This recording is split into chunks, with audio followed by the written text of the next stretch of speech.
బావా ఇక చాయ్ ఇద్దే. అవును మొన్న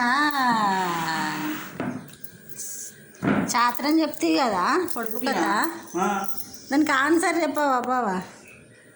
ఆన్సరా చెప్తా. చెప్పది ఏంటి? గులాబీ తోట కాడ ఒక వాచ్మెన్ ఉంటాడు. అదే ఆన్సరా?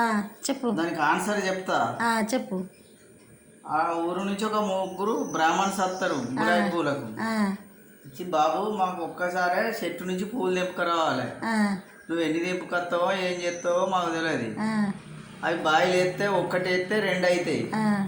అవి ఫస్ట్ ఆయనకి ఇవ్వాలి, మళ్ళీ ఇచ్చినాక మిగిలినవి మళ్ళీ బాయిలు వేయాలి, మళ్ళా డబుల్ అవుతాయి. అవి మధ్యలో ఆయనకి ఇవ్వాలి, మళ్ళా మిగిలినవి ఉంటవి బాయిలు వేయాలి. అవి తీసుకొచ్చి లాస్ట్ ఆయనకి ఇవ్వాలి. ఒక్క పువ్వు మిగిలద్దు. చెట్టు నుంచి ఎన్ని పువ్వులు తెస్తాడు అన్నది ఆన్సర్ మొన్న వేసిన. ఇక ఇప్పుడు దాని ఆన్సర్ ఏంటంటే 7 పువ్వులు తెస్తాడు, బాయిలు వేస్తాడు, 14 అవుతాయి. ఫస్ట్ ఆయనకి 8 ఇస్తాడు, 6 మిగులుతాయి. 6 తీసుకుపోయి బాయిలు వేస్తాడు, 12 అవుతాయి. 12 ఇట్లా రెండవ ఆయనకి 8 ఇస్తాడు, 4 మిగులుతాయి. 4 కొండపోయి మళ్ళీ బాయిలు ఎత్తే 8 అవుతాయి. ఆ 8 లాస్ట్ ఆయనకి ఇస్తాడు. ఇంకా అది ఆన్సర్. అది ఈ ఆన్సర్ చెప్పింది కదా ఫ్రెండ్స్. మీకు నచ్చినట్టయితే లైక్ చేయండి, షేర్ చేయండి, సబ్స్క్రైబ్ చేసుకోండి ఫ్రెండ్స్.